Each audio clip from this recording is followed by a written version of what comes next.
नमस्कार प्रिय दर्शकों, जय श्री राधे। स्वागत है आप सभी का ज्योतिष सीखे कार्यक्रम में। अभी तक हमने आपको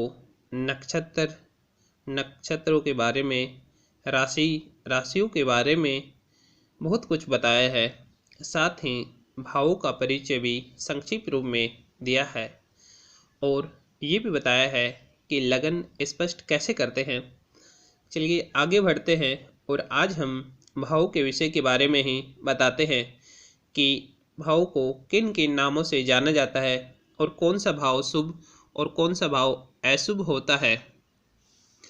हम हमेशा कहते हैं कि ये जो 12 खाने हैं, इन्हीं में जातक के जन्म के समय का ब्रह्मांड का एक स्थिर चित्र बनाते हैं और इस स्थिर चित्र में हम भावों को देखते हैं और इन भावों में हम लगन का निर्धारण कैसे करते हैं, लगन में पहली राशि कैसे बैठाते हैं, ये हमने आपको बताया है। अब आगे हम भावों को नाम के बारे में जानते हैं। ज्योतिष से ये बहुत ही आसानी से हम पता कर सकते हैं कि हमारा या आपका आने वाला समय शुभ होगा या अशुभ होगा। इसके बारे में ज्योतिष बहुत ही सटीक जानकारी देता है। चलिए आज हम भावों के बारे में समझते हैं कि 12 भावों को किन किन नामों से और जानते हैं। जैसे कि आप जानते हो, ये प्रथम भाव है। यहाँ पर ये प्रथम भाव है, इसको हम लगन भी कहते हैं। इस भाव को हम लगन भी कहते हैं। लगन से और साथ ही हम इसको केंद्र स्थान भी कहते हैं। आज केंद्र के बारे में बताते हैं कि केंद्र किन किन भावों को कहा जाता है। जैसे जन्म कुंडली में जैसा आप देख रहे हो, ये हुआ प्रथम भाव। प्रथम भाव को हम केंद्र कहते हैं और केंद्र हमेशा ही शुभ भावों में गिने जाते हैं। केंद्र जो कुंडली के बीच के हिस्से में जो होते हैं, पहला, यहाँ पे चतुर्थ, यहाँ सप्तम और यहाँ 10 नंबर। पहला, चतुर्थ, सप्तम और 10वें भाव को केंद्र भाव कहते हैं। अब ऐसे इनको याद कर सकते हो, 1, 4, 7 और 10।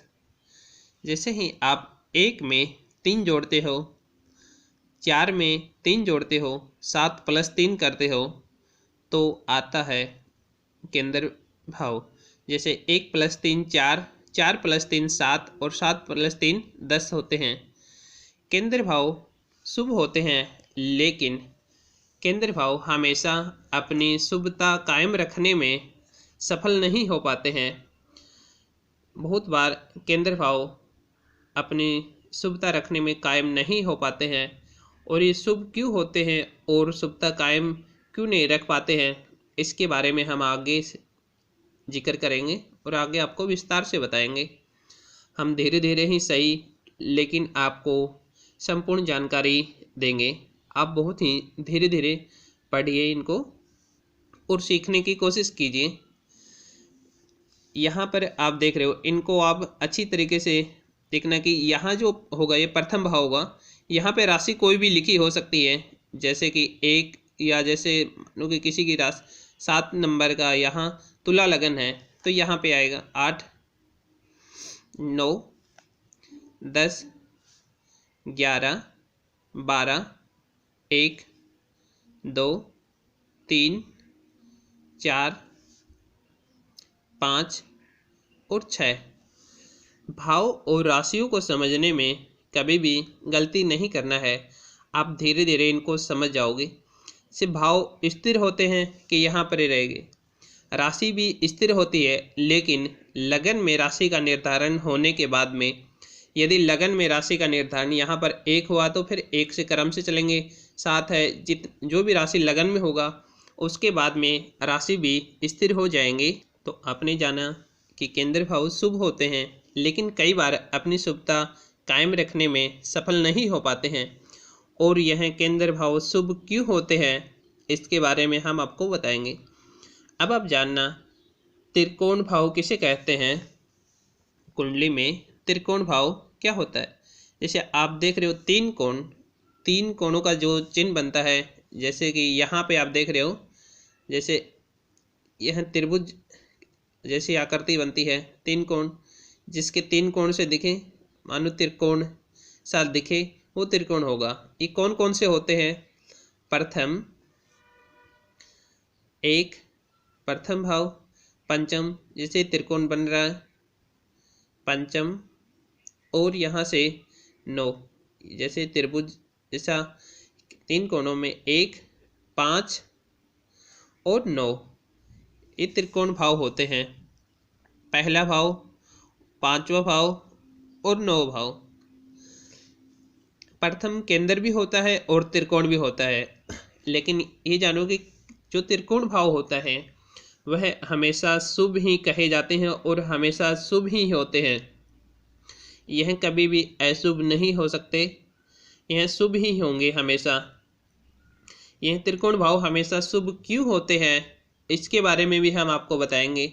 लेकिन संक्षेप में इतना जानो कि जो त्रिकोण भाव के स्वामी होते हैं वो आपस में कभी भी शत्रु नहीं होते हैं। साथ ही इन त्रिकोण भाव को हम योगकारी भी कहते हैं। योगकारी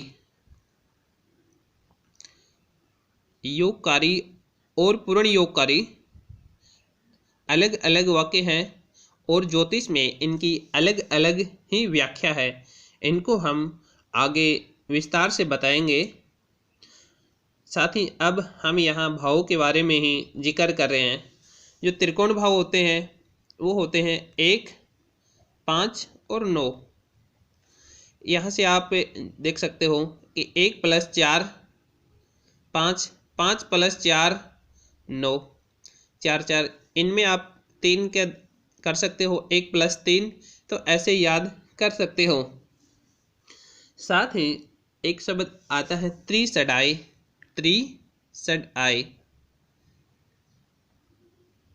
त्रिसडाई जो नाम से ही समझ सकते हो।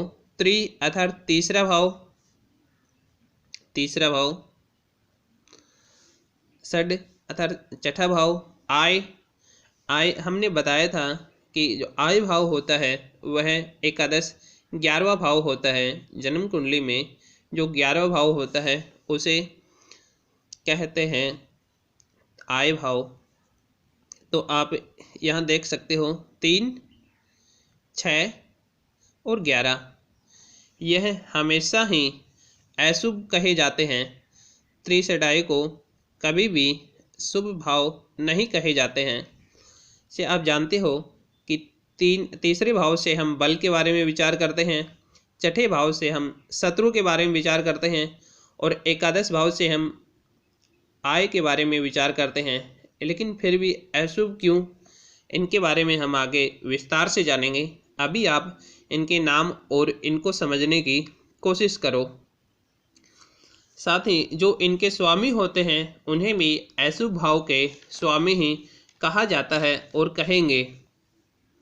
हो सकता है कभी इनमें ग्रह शुभ भी हों, अशुभ भी हो सकते हैं, लेकिन हम इन्हें अशुभ ही कहेंगे क्योंकि तात्कालिक रूप से कभी भी शुभ नहीं होंगे और कभी नहीं कहेंगे। नैसर्गिक रूप से शुभ हो सकते हैं शुभ ग्रह, लेकिन जो तात्कालिक व्यक्तिगत रूप से इन्हें अशुभ ही कहेंगे। त्रिसडाई को हमेशा अशुभ ही कहेंगे। आगे हम बताते हैं मारक भाव। जो मारक भाव कहते हैं ज्योतिष में दूसरा भाव। जैसे हम त्रिसडाई को देखने के लिए यहाँ क्रॉस कर देते हैं, 1, 6 और 11।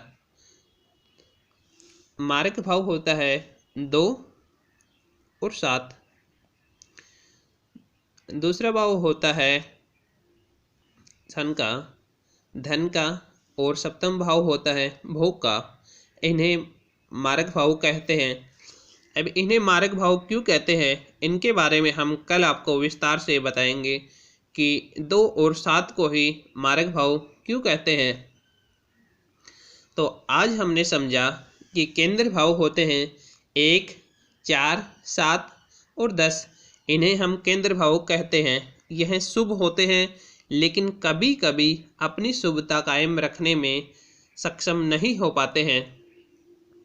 और त्रिकोण भाव होते हैं प्रथम, पंचम और नवम भाव को हम त्रिकोण भाव कहते हैं, जो हमेशा ही शुभ कहे गए हैं और हमेशा शुभ होते हैं। त्रिशडाई होता है 3, 6 और 11 भाव को हम त्रिशडाई कहते हैं, जो हमेशा ही अशुभ कहे गए हैं। साथ ही आता है दुख स्थान। जन्म कुंडली में दुख स्थान कहते हैं 6, 8 और 12 भाव को दुख स्थान कहते हैं। जन्म कुंडली में इन्हें दुख स्थान कहते हैं, लेकिन इन्हें अशुभ स्थान नहीं कहते हैं। इन्हें अशुभ नहीं कहते हैं, दुख स्थान ही कहते हैं। यह इन्हें दुख स्थान ही क्यों कहते हैं, इसके बारे में भी हम आपको विस्तार से बताएंगे, क्योंकि यह विषय बहुत बड़ा हो जाएगा। लेकिन आप इन्हें दुख स्थान समझिए कि दुख स्थान 6 और 8 और 12 भाव को दुख स्थान कहेंगे। और ये भी ध्यान रखिए, यदि कोई कुंडली देखता है और 6, 8, 12 की बात करता है तो समझो कि कहीं ना कहीं कुछ गड़बड़ अवश्य है। तो आज हमने जाना कि केंद्र भाव कहते हैं 1, 4, 7 और 10।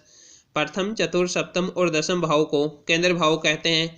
त्रिकोण भाव होता है 1, 5 और 9 भाव को हम त्रिकोण भाव कहते हैं, जो हमेशा ही शुभ होते हैं। त्रिशडाई 3, 6 और 11 भाव को त्रिशडाई कहते हैं, जो कुंडली में हमेशा ही अशुभ कहे गए हैं। मारक भाव होते हैं 2 और 7। दूसरे और सप्तम भाव को मारक स्थान कहते हैं। साथ ही दुख स्थान होता है 6 और 8 और 12 भाव को दुख स्थान कहते हैं। आप इतना ही समझिए, फिर हम आगे इनके बारे में चर्चा करते रहेंगे। धीरे धीरे ही सही, लेकिन आपको हम पूर्णतः समझाने की कोशिश करेंगे। यदि कुछ भी समझ में न आए तो आप हमसे कमेंट करके अवश्य जान सकते हैं, लेकिन धीरे धीरे और बिल्कुल ही सहजता से हम आपको पूर्णतः फलित ज्योतिष सिखाने की कोशिश करेंगे। मैं ये नहीं कहता कि मैं बहुत अच्छा सिखा रहा हूँ, लेकिन कोशिश कर रहा हूँ, क्योंकि मुझे ज़्यादा पढ़ाने का अभ्यास नहीं है और मैं यह पहली बार ही आप लोगों को पढ़ा रहा हूँ, ऐसा समझो।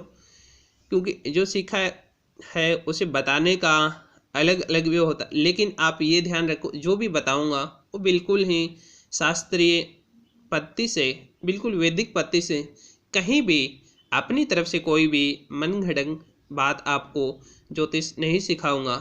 तो आप कृपया इनको ध्यान से समझने की कोशिश करना। हमारी आवाज़ अच्छी नहीं लगे वो अलग बात है, लेकिन आप इनको समझने की कोशिश करना और धीरे धीरे सुनने की कोशिश करना। यदि आप इनको क्रमशः पढ़ते रहोगे तो मैं निश्चित ये कह सकता हूँ और ये मेरा वादा है कि आप एक बहुत ही अच्छे ज्योतिषी बन जाओगे। और यदि अभी तक आपने हमारा चैनल सब्सक्राइब नहीं किया तो अवश्य सब्सक्राइब करें, जिससे हम कोई भी वीडियो अपलोड करेंगे तो आपके पास पहुंच जाएगा।